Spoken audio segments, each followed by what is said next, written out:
It was my first day at work at the company. I introduced myself in front of all the employees. I am Mark Johnson, who will be serving as the exclusive writer. In the middle of my self-introduction, I found myself at a loss for words. Unbelievably, the woman I thought I would never see again was standing right before me. What? Why is Susan here? As I widened my eyes in surprise, Susan also widened her eyes. I never dreamed that I would ever meet my ex-wife, who I divorced 2 years ago, in this way. My name is Mark Johnson. I am a divorced man turning 30 this year. Since my divorce last year, I have been living alone. My ex-wife Susan was a wonderful woman, 3 years older than me. She was very beautiful, youthful enough to make me look much older, yet her inner self was very calm. We met at a mixer and started dating smoothly, leading to a quick marriage. Compared to the beautiful Susan, I'm not exactly handsome, but Susan had a fondness for me. I worked as a writer, handling various types of articles as a contract job, which were published on websites and magazines. Before I met her in person, Susan was aware that I was working as a writer. Susan regularly checked my works, and thankfully, she developed an interest in me. I think you definitely have talent, Mark. I will work hard to make your dream come true. Susan always said this to me. Yes. Even though I was a writer, when I was married to Susan, I was just juggling a few freelance jobs, not possessing enough financial power to be the breadwinner of the family. I had wanted to be a full-fledged writer since I was 24. Before that, I worked as a regular full-time employee.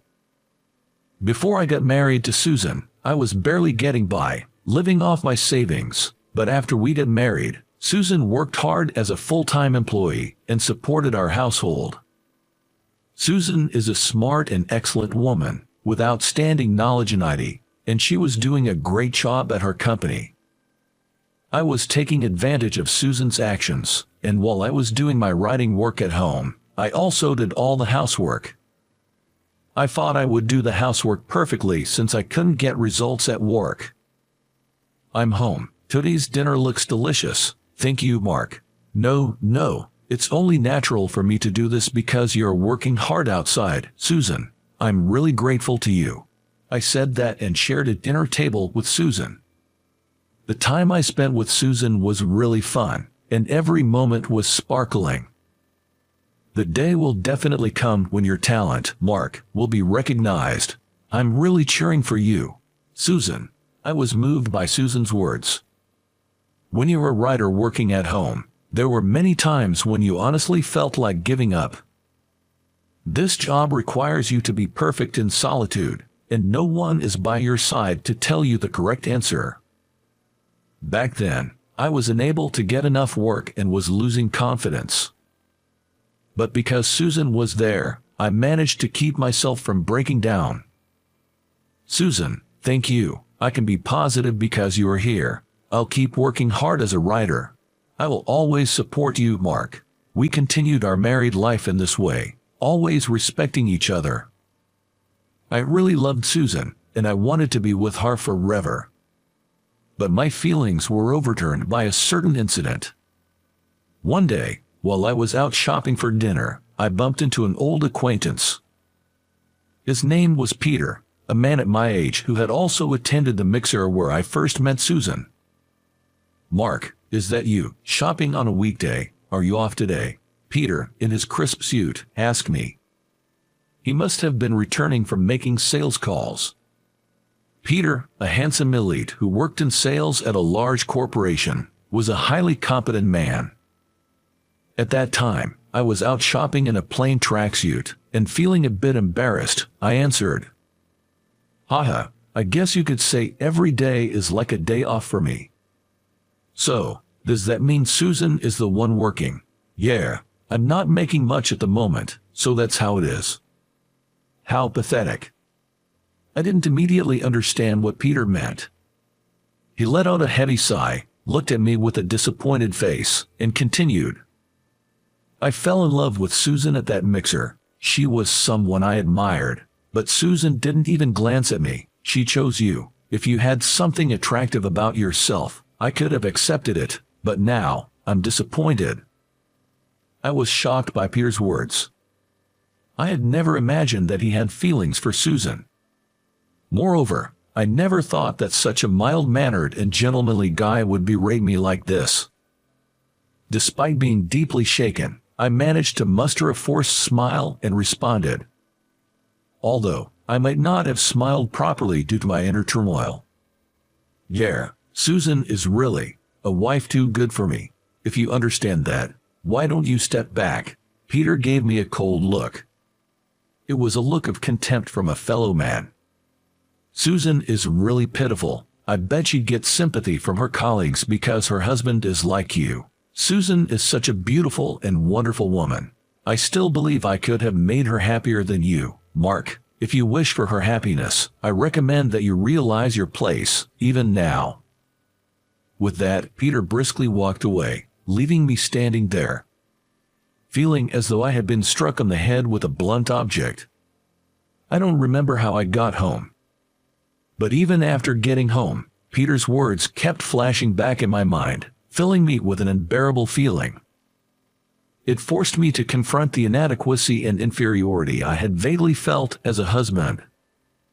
I have been married to Susan for 2 years, but as a writer, I haven't made any progress.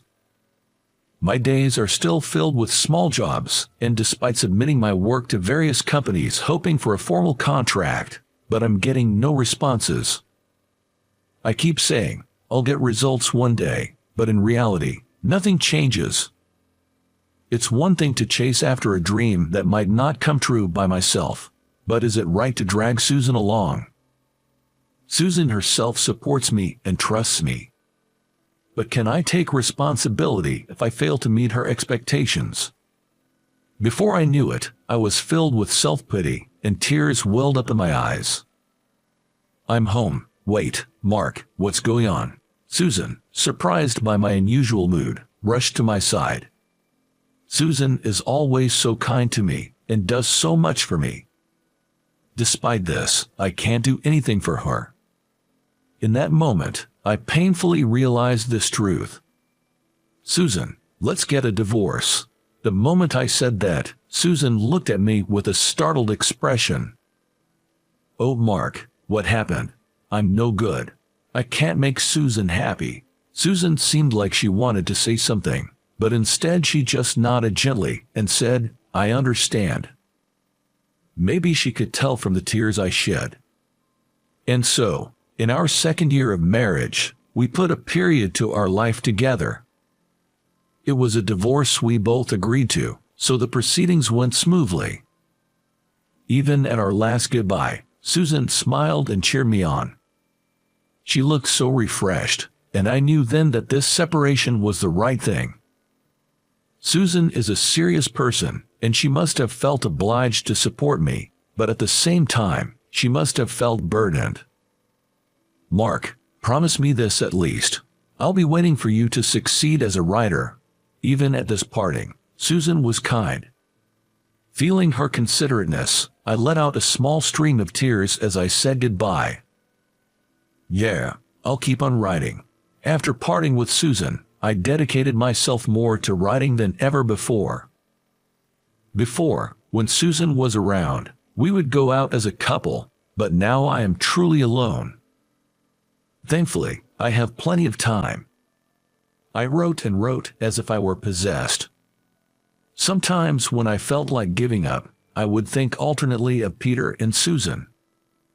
I wanted to become a man who could make Peter, who looked down on me, look up to me, and I was determined to fulfill my promise to Susan. By doing this, I was able to motivate myself and make more achievement in my work than ever before. My writing improved and I started to get higher-paying jobs. Then I thought I'd enter a contest in a web media, so I found a promising contest in a magazine and applied. As a result, I was hired by a major web media company. I was going to be employed as a full-time writer, so I could expect a stable life, promotions, and raises from now on. Most importantly, I was told that I might be able to take on assignments from publishing companies, and I might even be asked to travel overseas for cover stories. I wanted to write various articles and send them out to the world. It was a moment when my dream came true. I did it. I shouted with joy in my empty room. I wish I could have shared this moment with Susan. It will soon be 2 years since I divorced her. I'm still alone, but I'm sure she, the charming woman, has already been blessed with a new good encounter. For me, that's the greatest joy. There are plenty of men who are more suitable for Susan than me, a cowardly man. Yes, like that Peter. She can choose as many handsome and wealthy men as she wants. I have to move on too. With that thought, I said goodbye to Susan again in my heart, but later I was to be hit by an unexpected situation. A few days later, I went directly to the major web media company that had hired me.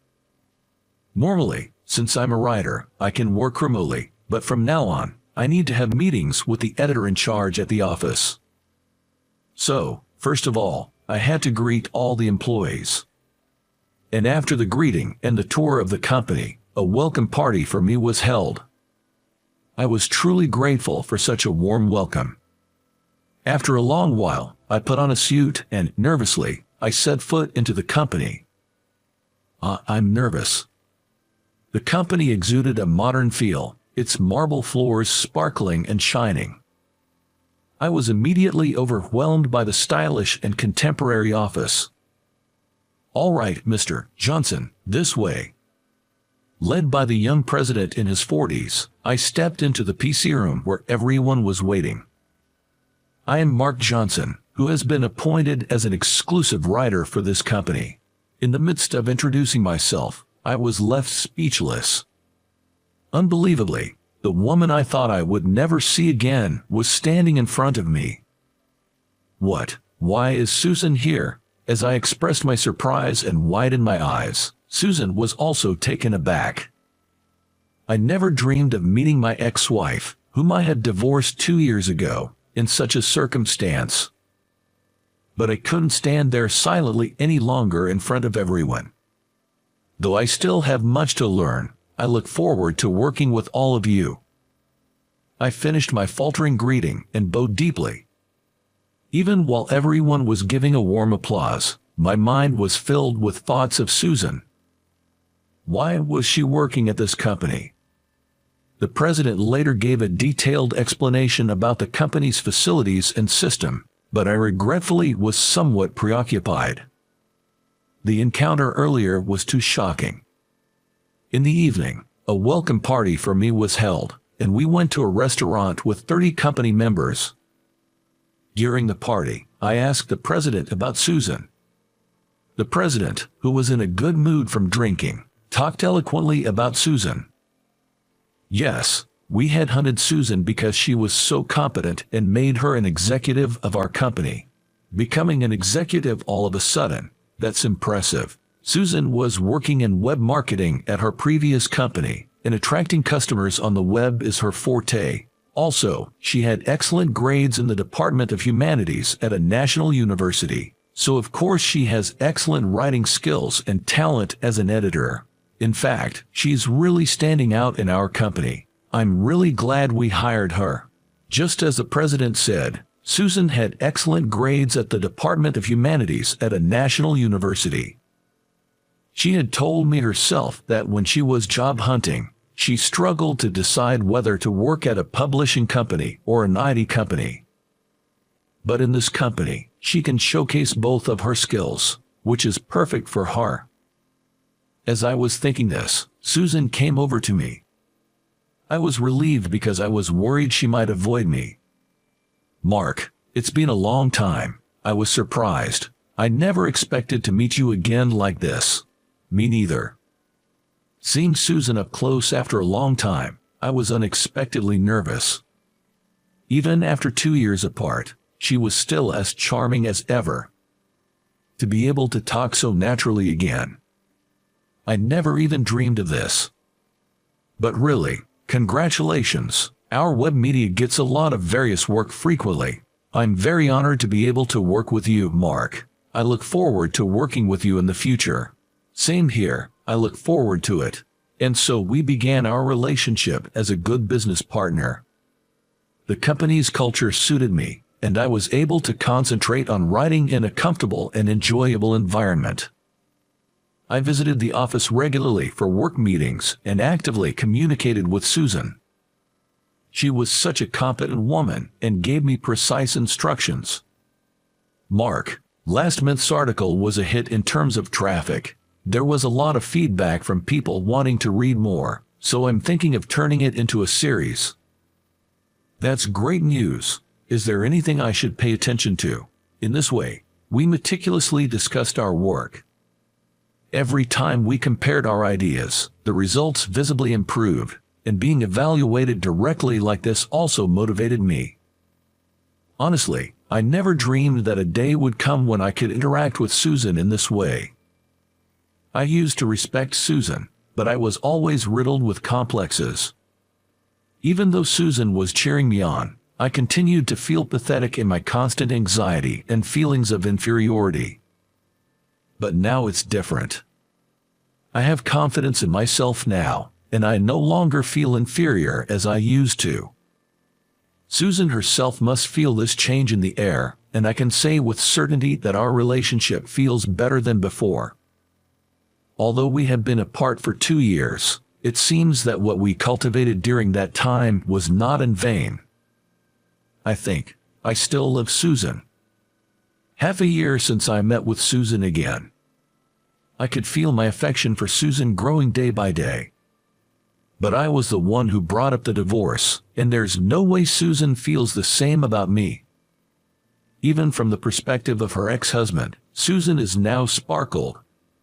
Susan, who was successful at work, was very attractive and radiant, a figure of admiration among the male employees. The kindness Susan shows me might just be for work, and in reality, I'm probably just a thing of the past. While my feelings for Susan grew stronger, I was trying to convince myself to give up, but an incident awaited us that would greatly shake our relationship. Here's to the growth of our company. Cheers. At the president's toast, all the employees raised their glasses and started toasting each other. Today was the regularly scheduled company-wide drinking party.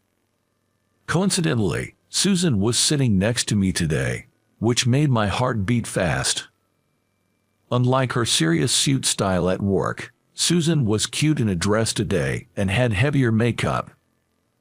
I hadn't seen Susan like this in a while, and while I felt a fresh thrill, I also felt that Susan probably already had a new partner. There's no way such a wonderful woman would be left alone.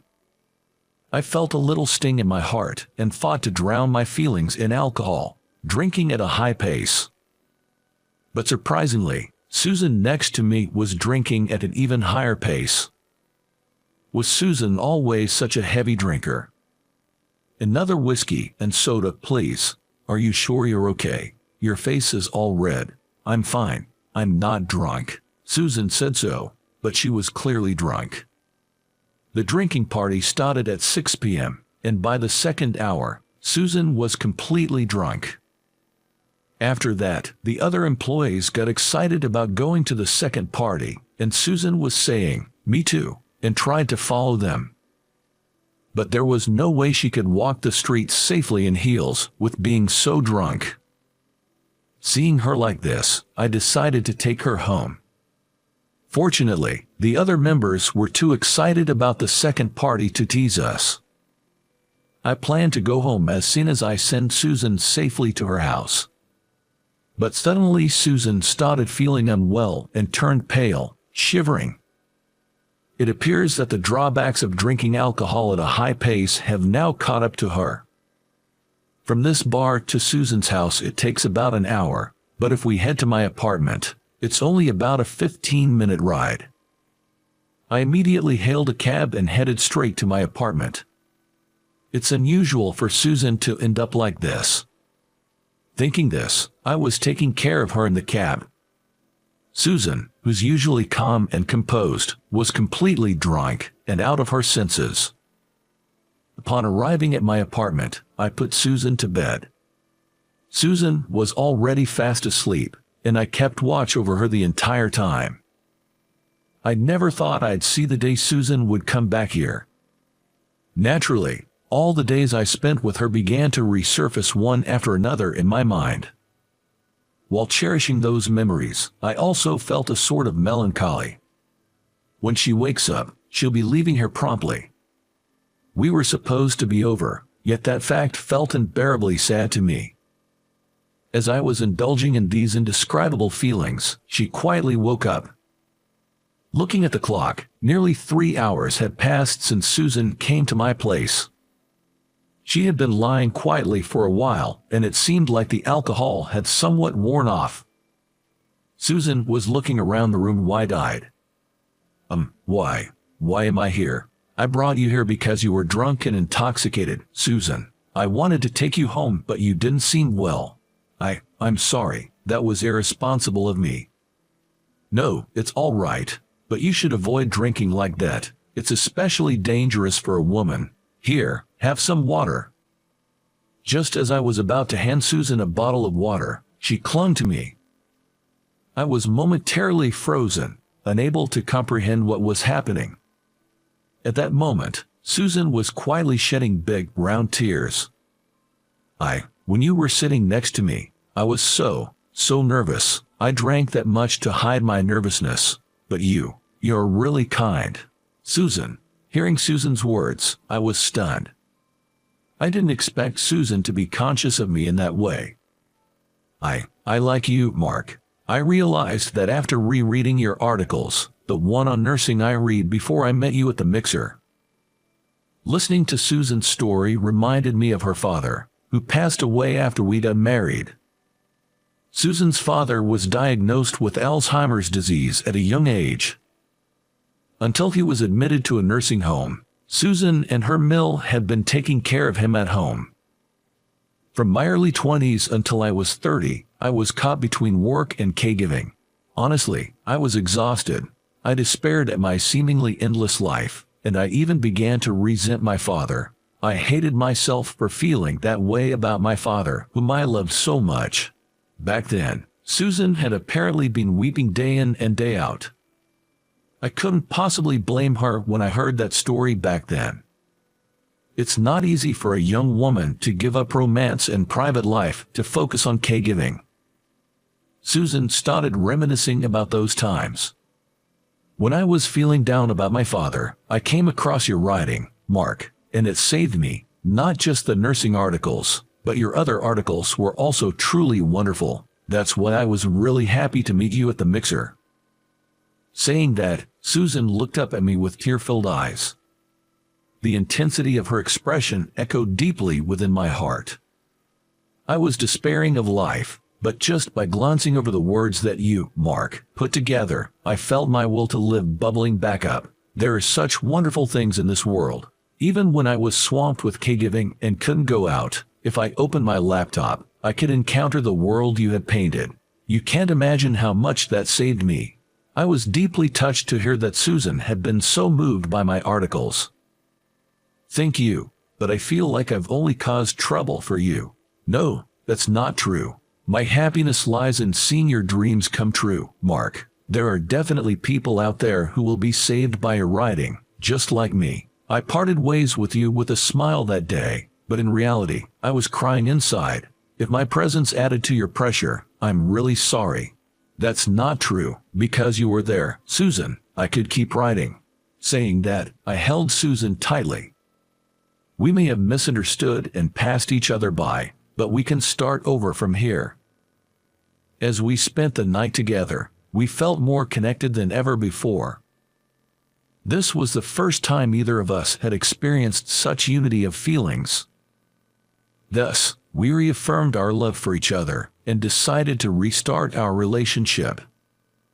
Ideally, I wanted to remarry immediately, but a new challenge presented itself to us. Wait, I will be in charge of an interview articles overseas. The president's words left me shocked, and as I froze, he continued to speak as if to say, "Aren't you thrilled? Yes, a major publisher wants you on their team. They'll cover all costs, and it'll surely boost your career. You get to travel to various countries for a year, gaining plenty of experience. Isn't it a dream job? While it was an attractive offer, it meant being away from Susan for a year. I was conflicted about whether to go or not, but Susan welcomed the offer with a smile. That's amazing. It's a valuable experience to travel around the world. I'd love to read about the world as seen through Mark's eyes. Susan's words took me by surprise. At the same time, I felt foolish for having worried so much. That's right. Distance and time are no issue. Even if there are periods when we can't see each other, as long as there's love and writing, we can overcome anything. Yeah, you're right. I'll become a bigger man in preparation for our marriage, Susan. And so, I accepted the offer and set off on a one-year research trip. Susan was there at the airport to see me off, a glittering engagement ring on her right hand. When I returned, I intended to present her with a large wedding ring for her left hand. Take care. Yeah, I'll do my best. With smiles on our faces, we began walking towards a bright future.